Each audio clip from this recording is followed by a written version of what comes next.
কথায় বলে খাঁটি ভোজন রসিক মানেই বাঙালি। বাইরে বৃষ্টি অথচ ঘরে খিচুড়ি হবে না, তাই কখনো হয়?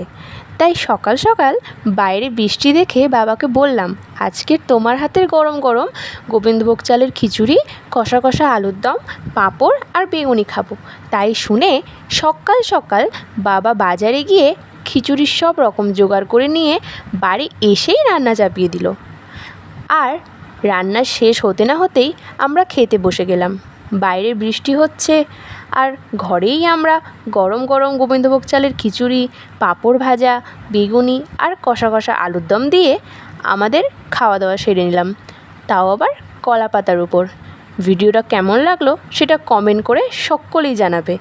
আর কে কোথা থেকে দেখছো সেটাও কমেন্ট করে কমেন্ট সেকশানে মেনশন করে দেবে।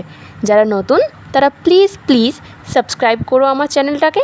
তাহলে আজকের মতোই এই পর্যন্তই, দেখা হচ্ছে পরের ভিডিওতে। বাই।